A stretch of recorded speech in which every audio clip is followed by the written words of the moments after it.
Shalom saudara, kita masuk Wahyu bab 10, Malaikat Perkasa dan Gulungan Kecil. Kita baru sahaja menyelesaikan Wahyu bab 9 di mana kita melihat penghakiman sangkakala, khususnya sangkakala ke-5 dan 6. Ini adalah tiga celaka yang disebutkan sebelumnya dalam bab 8. Tiga malapetaka yang membawa kemusnahan besar kepada penduduk bumi, khususnya mereka yang tidak mempunyai meterai Tuhan. Jadi dua celaka telah berlalu, ya, yaitu sangkakala ke-5 dan ke-6. Kita ditinggalkan dengan celaka terakhir, yaitu sangkakala ke-7, yang mengandungi 7 cawan kemurkaan Tuhan. Tetapi sebelum kita meneruskan sangkakala ke-7, terdapat satu lagi rehat atau selingan antara sangkakala 6 dan sangkakala ke-7. Dan selingan ini akan mengambil dua bab, yaitu bab 10 dan juga sebahagian daripada bab 11. Ya. Anda melihat pattern atau corak yang sama, ya, yaitu selingan di dalam penghakiman meterai. Meterai yang ke-6 dan 7. Selingannya adalah bab 7, di mana kita melihat 144,000 hamba Tuhan dimeteraikan daripada penghakiman Tuhan, dan juga orang ramai berdiri di hadapan takhta Allah dalam penyembahan. Dan Anda juga melihat selingan yang singkat dalam penghakiman cawan, yaitu antara cawan 6 dan 7 dalam bab 16. Nah, selingan ini bukan kebetulan. Mereka ditempatkan di sana untuk tujuan tertentu, ya. Dalam selingan ini, tumpuannya adalah kepada umat Tuhan, yaitu orang-orang percaya. Apa yang berlaku kepada mereka semasa siri penghakiman Tuhan sedang berlangsung? Ya, Allah bersama umatnya. Nah, ini adalah suatu kelegaan besar bagi orang-orang percaya yang berada di tengah-tengah penghakiman Tuhan yang menakutkan.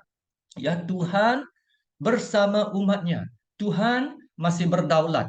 Tuhan masih duduk di atas takhtanya. Dan Tuhan mengawal segala-gala yang sedang berlaku. Amin. Nah, selain dorongan untuk orang-orang percaya dalam selingan ini, Anda juga melihat pernyataan belas kasihan Tuhan, ya, bagi penduduk bumi. Ya, Tuhan menghendaki supaya lebih ramai orang bertaubat dan kembali kepada Tuhan. Ya, nah, dengan itu kita sampai ke bab 10, ayat yang pertama dan 2. Dan aku melihat seorang malaikat lain yang kuat turun dari syurga, berselubungkan awan dan pelangi ada di atas kepalanya, dan mukanya sama seperti matahari, dan kakinya bagaikan tiang api. Dalam tangannya, ia memegang sebuah gulungan kitab kecil yang terbuka. Ia menginjakkan kaki kanannya di atas laut dan kaki kirinya di atas bumi. Nah, saudara, apabila Anda melihat ciri-ciri malaikat yang perkasa ini, dia mempunyai banyak persamaan dengan Yesus. Itu dalam bab 1, ayat 7 contohnya, Yesus dikatakan akan datang dengan awan. Dalam bab 1:15, kakinya seperti tembaga membara dalam perapian. Dalam bab 1 ayat 16, wajah Yesus bersinar seperti matahari. Nah, walau bagaimanapun, malaikat yang perkasa ini, yang dalam bab 10 ini, bukan Yesus, ya, bukan Yesus. Walaupun terdapat banyak persamaan. Ya, pertama, eh, dalam Perjanjian Baru dan khususnya surat Wahyu, ya, Yesus tidak pernah dipanggil sebagai malaikat. Kedua, Yesus tidak akan pernah bersumpah di hadapan Tuhan. Tapi kita lihat nanti dalam ayat 5 dan 6, malaikat perkasa ini akan bersumpah demi Dia yang hidup selama-lamanya. Nah, ketiga, untuk menyatakan bahwa malaikat yang perkasa ini adalah Yesus yang turun ke bumi, adalah untuk mengatakan bahwa kedatangan kedua kali Yesus telah pun berlaku. Tetapi pada peringkat ini belum lagi masanya kedatangan Yesus Dan kedatangannya hanya disebut dalam bab 19. Jadi, jika kita mengatakan ini adalah Yesus, kita menambahkan satu lagi kedatangan Yesus. Jadi, siapakah malaikat yang perkasa ini? Ya, kita hanya boleh mengatakan apa yang dikatakan oleh Alkitab bahwa dia adalah malaikat yang perkasa. Dan melihat ciri-cirinya, kita boleh mengatakan bahwa dia adalah malaikat yang berpangkat tinggi. Malaikat ini dikatakan berselubungkan awan. Saya melakukan carian perkataan pada perkataan awan. Dalam Perjanjian Lama, banyak kali awan dikaitkan dengan kehadiran Allah. Dan kerana Tuhan tidak dapat mendedahkan diri secara fizikal sepenuhnya, Tuhan akan datang dalam bentuk awan untuk menampakkan diri di hadapan umatnya. Nah, dalam Perjanjian Baru, banyak kali awan dikaitkan dengan kedatangan Yesus. Jadi, kita tahu bahwa malaikat yang perkasa ini datang sebagai wakil Tuhan. Dia seperti seorang duta, ya, seorang diplomat yang membawa message yang sangat penting kepada penduduk bumi. Nah, malaikat yang perkasa mempunyai pelangi di atas kepalanya. Nah, kita sentiasa mengingati pelangi sebagai janji perjanjian belas kasihan dalam perjanjian lama selepas banjir besar. Wow, saudara, syukur puji Tuhan, Tuhan memberi kita gambaran pelangi, ya, dan bukan meterai penghakiman itu, ya, bukan sangkakala penghakiman itu, ya, bukan cawan murka Allah, tetapi pelangi. Ya, mungkin untuk meyakinkan kita dan umatnya tentang janji perjanjiannya, itu covenant promise. Ya, Tuhan mau menunjukkan belas kasihannya terhadap umatnya, khususnya di tengah-tengah penghakiman yang sedang berlangsung. Ya, dia adalah Tuhan yang memelihara perjanjian. Tuhan berjanji bahwa dia akan memelihara hingga kita hingga akhir. Nah, wajahnya seperti matahari. Nah, ini yang menarik. Bermakna wajahnya terpancar gilang gemilang seperti matahari. Nah, malaikat yang perkasa ini baru saja keluar dari hadirat Tuhan dan pasti wajahnya bersinar dengan kemuliaan Tuhan. Ya, sama seperti Musa, ya, setelah menghabiskan masa di hadapan Tuhan di Gunung Sinai, dia turun dengan wajahnya bersinar dengan kemuliaan Tuhan. Ya, dapatkah Anda lihat, saudara? Apabila kita menghabiskan masa di hadirat Tuhan, apabila kita semakin mencari Tuhan, kita akan keluar dari hadiratnya, memancarkan kemuliaannya dari dalam ke luar, the inside out. Nah, seterusnya dia mempunyai kaki seperti tiang api. Nah, terdahulu dalam bab pertama, ayat 1, bab pertama ayat 15, disebutkan bahwa kaki Yesus, ya, seperti tembaga membara dalam perapian. Ia melambangkan Yesus datang dalam penghakimannya untuk menginjak-injak setiap musuh. Ya, jadi tujuan malaikat perkasa itu sangat jelas dari sini, ya. Dia akan membawa message penghakiman Tuhan kepada dunia. Nah, ini ditunjukkan dengan dia berdiri gagah dengan satu kaki di dalam laut dan satu lagi kaki di darat. Nah, ini disebut 3 kali, ya, dalam ayat 2, 5, dan 8. Dan message penghakiman Tuhan yang dibawa oleh malaikat yang perkasa ini ialah sangkakala ketujuh.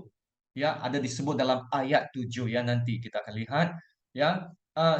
Penghakiman meterai dan penghakiman sangkakala sebelumnya, ya, hanya mempengaruhi 1/4 dan 1/3 bumi, kalau kita masih ingat, ya. Tetapi sangkakala ketujuh akan membawa masuk 7 cawan kemurkaan Allah yang akan bersifat universal. Ia akan membawa kesudahan kepada dunia. Kerana disebutkan dalam bab 15 ayat 1, 7 malaikat dengan 7 malapetaka terakhir. Karena dengan itu berakhirlah murka Allah. Ya, tetapi sebelum itu terjadi, Tuhan memberitahu kita sekarang, ya, untuk memperingatkan kita, untuk mempersiapkan kita untuk apa yang akan datang. Ya, saudara, barang siapa bertelinga, hendaklah ia mendengarkan apa yang dikatakan Roh kepada jemaat. Sebelum Tuhan menunjukkan murkanya yang terakhir, Tuhan menunjukkan belas kasihannya. Nah, ayat 2 ya. Dalam tangannya ia memegang sebuah gulungan kitab kecil yang terbuka. Ia menginjakkan kaki kanannya di atas laut dan kaki kirinya di atas bumi. Gulungan kitab yang kecil itu adalah suatu kitab yang penting. Nah, sama ada kitab ini sama dengan gulungan meterai dalam bab 6. Kita tidak tahu sebab tidak diberitahu isi kandungannya di sini. Dan ia masih menjadi subjek perbincangan bagi ramai pelajar Alkitab hingga hari ini. Ya, tetapi satu perkara yang kita tahu, kitab itu mengandungi kebenaran penting yang mesti Yohanes beritahu kepada dunia. Karena dia disuruh bernubuat selepas memakannya. Kemudian ayat 3 mengatakan bahwa malaikat yang perkasa ini berseru dengan suara yang nyaring seperti singa mengaum, dan sesudah ia berseru, ketujuh guru itu memperdengarkan suaranya. Malaikat perkasa ini berseru dengan suara yang kuat. Ya, pastinya adalah untuk menarik perhatian dunia tentang apa yang akan datang. Ya, terutama berkaitan dengan penghakiman sangkakala terakhir. Sebab itu seluruh dunia harus beri perhatianlah. Nah, selepas malaikat yang perkasa itu berseru, tujuh guru mengeluarkan suaranya. Nah, angka 7 ialah bilangan kesempurnaan. Apabila saya membaca ayat ini, ayat ketiga, saya teringat Mazmur 29. Sebab Mazmur 29 menulis tentang suara Tuhan yang datang daripada 7 bentuk, ya. Mari kita lihat Mazmur 29. Nah, ini adalah Mazmur pujian kepada Tuhan. Nah, berikut adalah 7 bentuk suara Tuhan yang telah saya simpulkan dari Mazmur 29, yaitu dari ayat 3, suara Tuhan di atas air. Allah yang mulia mengguntur, Tuhan di atas air yang besar. Suara Tuhan penuh kekuatan. Suara Tuhan penuh semara. Suara Tuhan mematahkan pohon aras. Suara Tuhan menyemburkan nyala api. Suara Tuhan membuat padang gurun gemetar. Suara Tuhan membuat beranak rusa betina yang mengandung, bahkan hutan digundulinya. Dan di dalam baitnya setiap orang berseru, hormat. Nah, saudara lihat pada ayat 3, suara Tuhan. Allah yang mulia mengguntur.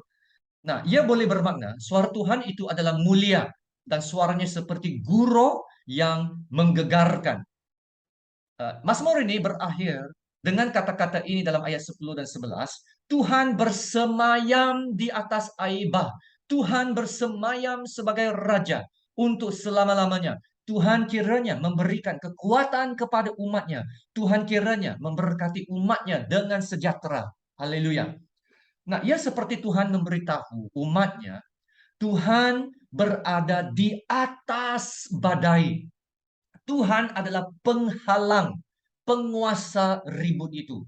Ya, Tuhan Allah duduk bertakhta, ya, sebagai raja, ya, sampai selama-lamanya. Dan itulah gambaran kuasa, gambaran pemerintahan dan keagungannya yang berdaulat. Dan apabila umat Tuhan melalui badai kehidupan, ya, ayat 11 mengatakan, Tuhan akan memberi kekuatan kepada umatnya. Wow, haleluya. Tuhan akan bersama umatnya. Mata Tuhan, ya, akan tertuju kepada mereka, tidak pernah meninggalkan mereka. Ya, dan Tuhan bahkan akan memberkati umatnya dengan damai sejahtera.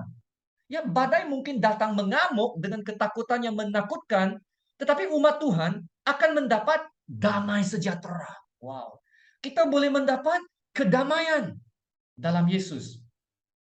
Pada suatu ketika waktu PKP, saya berasa tertekan dan susah hati. Ya, apabila saya mencari Tuhan dan berdoa, ya Tuhan memberikan saya perkataan ini, kedamaian, ataupun dalam bahasa Inggrisnya restedness. Kedamaian yang dari dalam hati.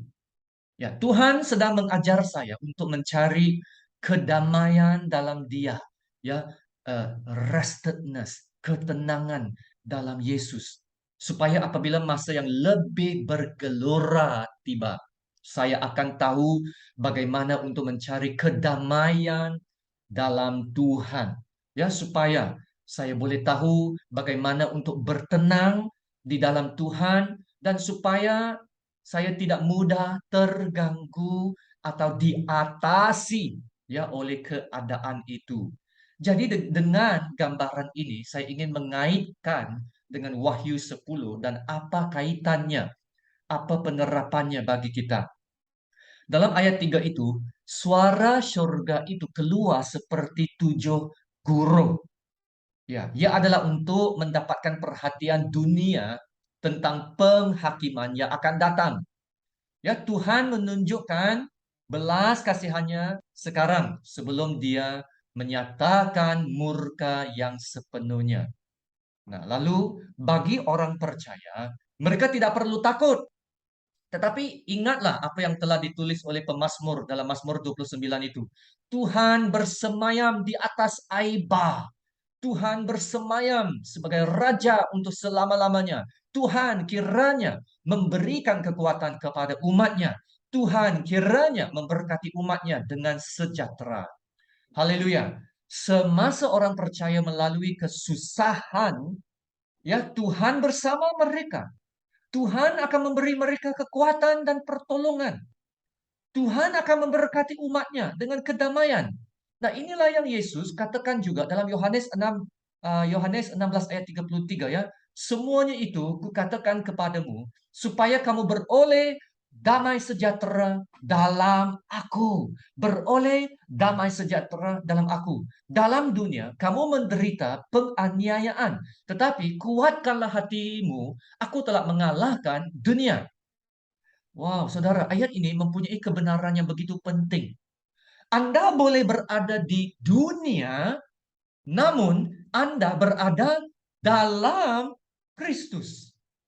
Anda boleh berada dalam kesusahan, namun Anda berada di dalam Kristus. Itulah kuncinya, berada dalam Kristus. Ya, di dalam Kristus Anda dapat menemukan kedamaian. Itulah harapan, the hope, harapan semua orang yang beriman.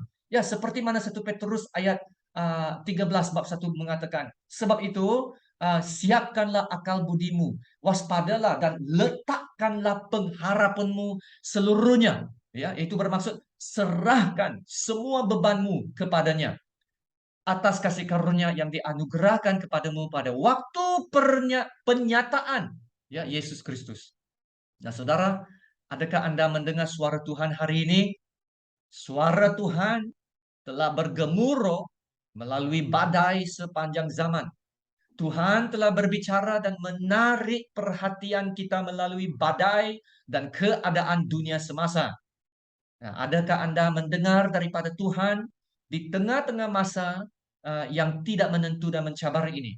Ya, adakah Anda dapat bertumbuh dan belajar tentang Yesus pada masa ini? Adakah Anda dapat bertumbuh menjadi lebih matang dalam masa yang lebih susah? Saudara, pada masa yang mencabar, saya sedang bertumbuh. Ya, saudara, ini yang menakjubkan. Saya dapat bertumbuh secara rohani dalam masa yang mencabar. Ya, lebih daripada tahun-tahun masa yang baik sebelum era pandemik. Nah, saya harap Anda boleh mengatakan perkara yang sama, yaitu Anda sedang bertumbuh dan lebih mendekati Tuhan. Dalam PKP 2 tahun masa pandemik COVID-19. Itulah ya saya telah menghabiskan banyak masa mencari Tuhan, membaca Alkitab dan surat Wahyu. Dan dari situlah ya saudara saya mendapat ilham untuk menghasilkan pengajaran surat Wahyu dalam rakaman ini. Bertumbuh ya dalam masa kesukaran. Dalam ayat yang keempat, dan sesudah ketujuh guru itu selesai berbicara, aku mau menuliskannya, tetapi aku mendengar suatu suara dari surga berkata, meteraikanlah apa yang dikatakan oleh ketujuh guru itu, dan janganlah engkau menuliskannya. Yohanes mau menulis apa yang dia dengar daripada tujuh guru itu. Tetapi dia dilarang untuk mendedahkan message dengan sepenuhnya. Jadi, jika Yohanes tidak dibenarkan memberitahu kita apa yang telah didedahkan, mengapa perlu bersusah payah ya untuk memberitahu kita kejadian ini pada mulanya? Nah, saudara, disinilah saya belajar satu prinsip yang penting tentang penafsiran Alkitab. Jika Tuhan tidak mendedahkan kepada kita butirannya, nah janganlah menambahkan maklumat tambahan kepada apa yang telah dinyatakan. Ya, menambah maklumat tambahan akan menjadi spekulasi dan itu adalah berbahaya ya dan boleh mengelirukan. Nah, jadi inilah pendekatan yang saya ambil apabila saya belajar surat Wahyu. Masih terdapat maklumat atau butiran dalam Alkitab yang tidak didedahkan sepenuhnya atau dapat difahami sepenuhnya. Tetapi terdapat pelajaran dan prinsip yang boleh kita pelajari daripada apa yang telah didedahkan. Maka saudara, apa yang telah didedahkan, itulah yang kita taati dan lakukan. Ya, inilah prinsip yang dinyatakan juga dalam Ulangan 29:29 ya. Hal-hal yang tersembunyi ialah bagi Tuhan Allah kita. Tetapi hal-hal yang dinyatakan ialah bagi kita dan bagi anak-anak kita sampai selama-lamanya. Nah, dengan saudara, supaya kita melakukan segala perkataan hukum Taurat ini. Jadi saudara, apa yang telah dinyatakan bagi kita, kita lakukan. Maka tolong jangan ambil surat Wahyu sebagai sebuah buku untuk menyelesaikan misteri Tuhan. Ya, tetapi belajarlah prinsip yang diajarkan dalam surat ini supaya kita boleh lebih bersedia untuk menjadi orang percaya akhir zaman. Ya, amin. Ayat 5 dan 6. Dan malaikat yang kulihat berdiri di atas laut dan di atas bumi, mengangkat tangan kanannya ke langit, dan ia bersumpah demi Dia yang hidup sampai selama-lamanya, yang telah menciptakan langit dan segala isinya, dan bumi dan segala isinya, dan laut dan segala isinya, katanya, tidak akan ada penundaan lagi.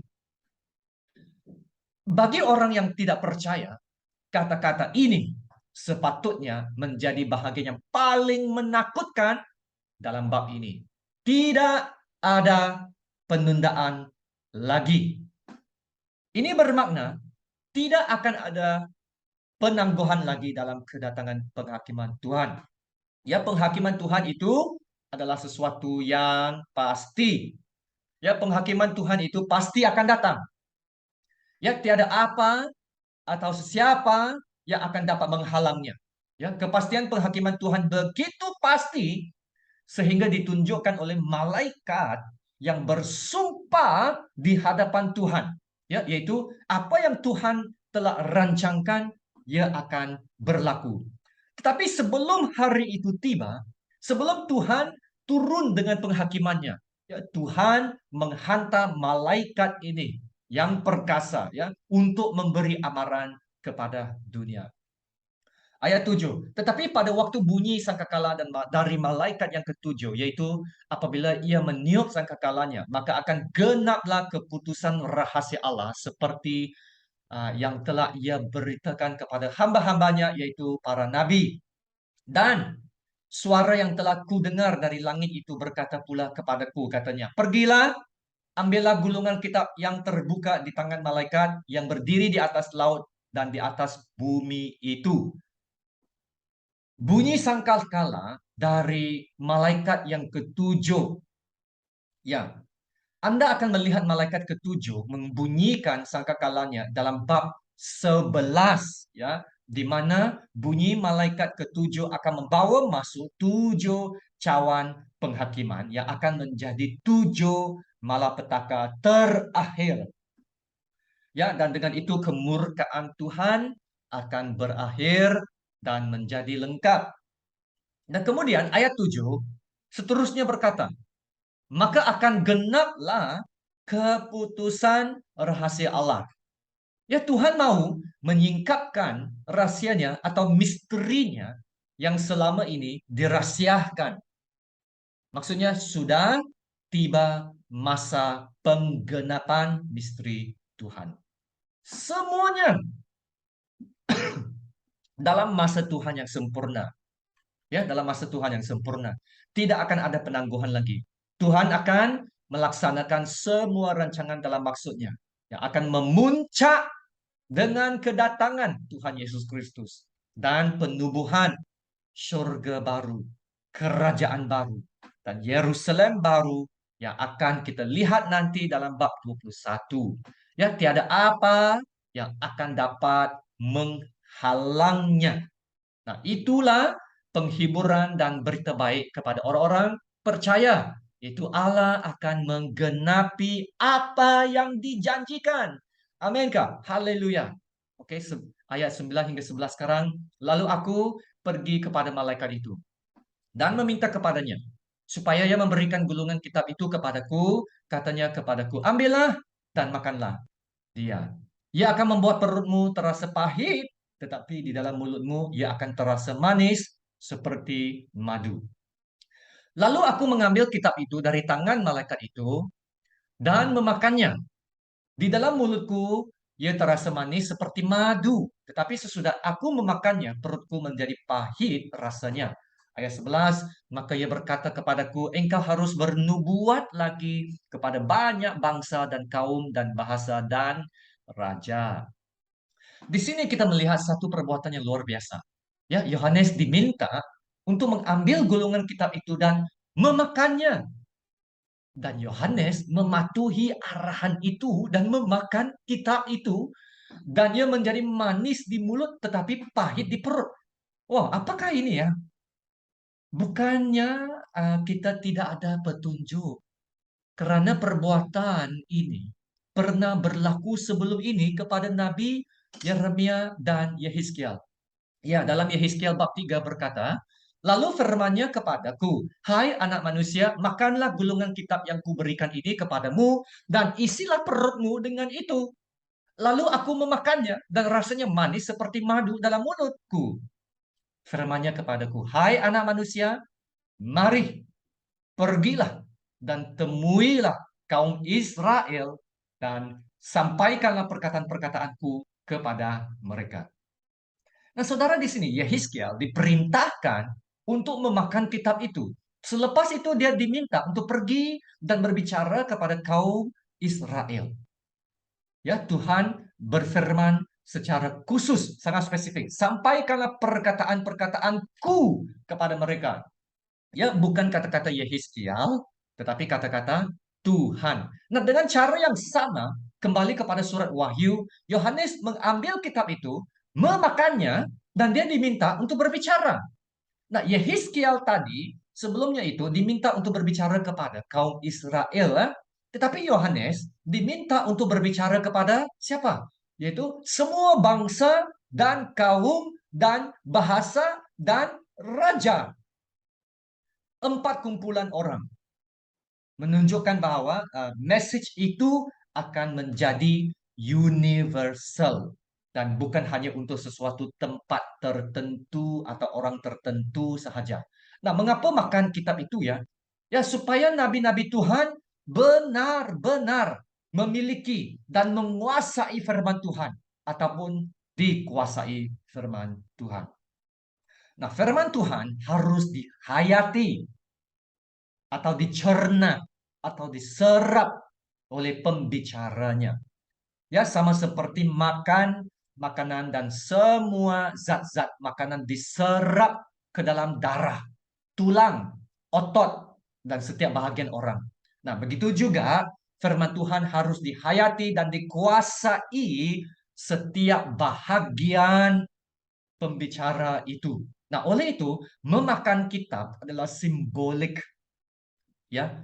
Dan prinsip yang kita dapat belajar adalah kita harus membaca Alkitab dengan lebih sungguh-sungguh, ya, menggali dan menyelami firman Tuhan dengan lebih dalam lagi, mengambil masa, ya, take time.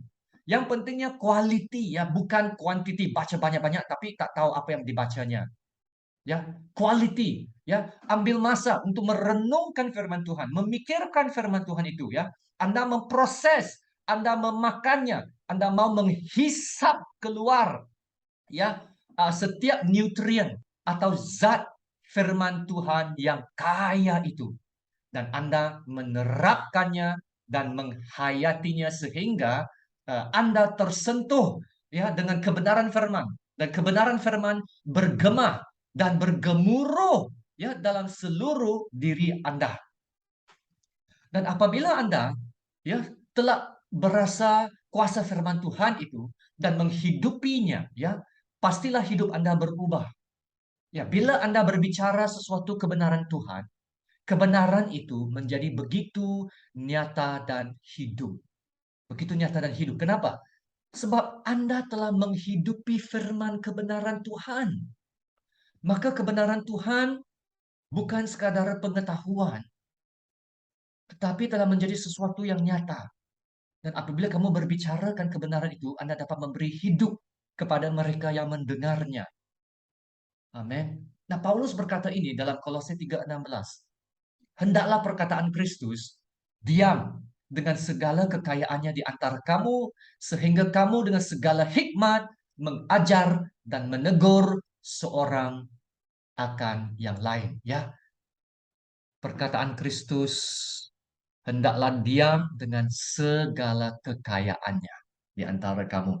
Jadi saudara, bila kali terakhir Anda makan dan mengunyah Alkitab Anda? Kita perlu lapar akan firman Tuhan. Nah, bagi Yeremia, firman Tuhan itu membawa banyak sukacita. Yeremia 15:16, Yeremia berkata, apabila aku bertemu dengan perkataan-perkataanmu, maka aku menikmatinya. Firmanmu itu menjadi kegirangan bagiku dan menjadi kesukaan hatiku. Saudara, Yeremia berkata, apabila aku bertemu dengan perkataan-perkataanmu. Saudara, Anda mesti mencari firman Tuhan. Lapar akan firman Tuhan. Nah, sudah tentu Yeremia tidak hanya membaca saja. Dia memproses seluruh message firman Tuhan sehingga firman Tuhan itu menguasai seluruh dirinya dan ia membawa kegirangan dan sukacita ke dalam hatinya. Wow, adakah Anda membaca firman Tuhan? Ya, saudara, adakah membaca firman Tuhan itu membawa kegirangan dan sukacita ke dalam hati Anda? Nah, saudara, kita mesti lapar dan haus akan firman Tuhan. Nah, sekiranya Anda tidak mempunyai rasa kelaparan ini, berdoalah, ya, berdoa agar Tuhan memberi Anda kelaparan atau kerinduan ini. Ya, saudara, boleh berdoa dan minta. Berdoa. Kita tidak boleh hidup tanpa firman Tuhan. Ya, orang Kristen yang tanpa firman Tuhan adalah seperti senjata tanpa peluru, ya, atau pergi berperang tanpa membawa senapang atau senjata. Saudara, firman Tuhan membawa sukacita kepada Yeremia dan Yehizkiel. Saudara, adakah membaca firman Tuhan membawa sukacita kepada Anda? Nah, mungkin itulah maksud manisnya firman Allah di mulut. Sebab bagi Yohanes, ia membawa kemanisan karena janji-janji indah yang akan datang, yaitu surga baru, yaitu Yerusalem baru. Tetapi firman Allah pahit di dalam perut. Karena kitab itu mengandungi message kebinasaan kepada bangsa-bangsa. Dan Tuhan menghendaki Yohanes merasakan kepahitan, kebinasaan itu, dan membawa message itu kepada semua bangsa, kaum, dan bahasa, dan raja. Sebelum pencurahan murka terakhir Tuhan. Nah, saudara, ini menunjukkan apa? Ini menunjukkan belas kasihan Allah. Walaupun pada jam-jam yang terakhir sebelum tirai penutup itu diturunkan, Tuhan kita yang penuh belas kasihan masih bekerja ya untuk membawa message Injil kepada bangsa-bangsa. Nah, saudara, inilah hati Tuhan. Semoga kita mempunyai beban yang sama juga. Saudara, bab ini sangat-sangat nyata bagi saya. Message-nya sangat jelas. Penghakiman Tuhan adalah nyata. Dan begitu juga message harapannya dalam Yesus Kristus. Message Tuhan, the hope adalah benar. Ya saudara, kita hidup dalam masa yang kritikal. Masa yang mencabar dan tidak menentu. Kita perlu mengekalkan iman kita ya, supaya ianya sentiasa hidup dan bertumbuh. Nah, itulah yang Tuhan ingatkan saya ya. Saya berbicara kepada diri saya sendiri. Message ini adalah untuk saya. Tetapi harap ia juga akan menggalakkan Anda semua. Jagalah iman Anda agar ia tetap hidup. Dan caranya untuk mengekalkan iman yang hidup adalah dengan datang kepada sumber kehidupan. Dan Yesus adalah sumber kehidupan itu. Yohanes 4:13 dan 14. Barang siapa minum air ini, ia akan haus lagi. Tetapi barang siapa minum air yang akan kuberikan kepadanya, ia tidak akan haus untuk selama-lamanya. Sebaliknya, air yang akan kuberikan kepadanya akan menjadi mata air di dalam dirinya yang terus-menerus memancar sampai kepada hidup yang kekal. Saudara, biarlah terus ada goncangan rohani dalam hati Anda. Ya, supaya ianya akan menggerakkan Anda untuk terus lapar dan rindu akan Tuhan. Mari kita berdoa. Bapa kami yang di sorga, terima kasih Tuhan untuk firman-Mu. Firman-Mu yang hidup dan berkuasa. Firman-Mu yang dapat mengajar, menyatakan kesalahan kami, yang dapat memperbaiki kelakuan kami dan mendidik kami dalam jalan kebenaran. Ajarlah kami untuk merindukan firman-Mu. Berikan kami kerinduan yang lebih dalam untuk firman-Mu. Ya Tuhan, urapilah setiap pendengar dengan urapan kerinduan ini. Ampunilah kami Tuhan, sekiranya selama ini kami malas membaca firman-Mu, mengambil ringan akan firman-Mu, lalai, mengabaikan firman-Mu. Ya Tuhan, gerakkan hati kami untuk berubah dan mengutamakan firman-Mu. Kami sadar, sebagai orang percaya dan beriman, kami tidak boleh hidup tanpa firman-Mu. Tuhan Yesus berkata, manusia hidup bukan dari makan roti saja, tetapi dari setiap firman yang keluar dari mulut Tuhan. Ya Tuhan, kami sadar, kami perlukan pengisian firman-Mu setiap hari, setiap masa, supaya iman kami dapat terus kekal hidup dan bertumbuh. Ya Tuhan Bapa, terima kasih. Terima kasih Bapa. Engkau Allah yang setia, Engkau Allah yang tidak akan meninggalkan kami. Biarlah Roh Kudus-Mu akan terus berbicara kepada kami supaya dapat menarik hati kami lebih dekat kepadamu dan lebih mengasihi Engkau. Terima kasih Bapa. Dalam nama Tuhan Yesus kami berdoa dan ucap syukur. Amin. Ya saudara, sekian. Terima kasih. Dan Tuhan memberkati engkau dan melindungi engkau. Tuhan menyinari engkau dengan wajahnya dan memberi engkau kasih karunia-Nya.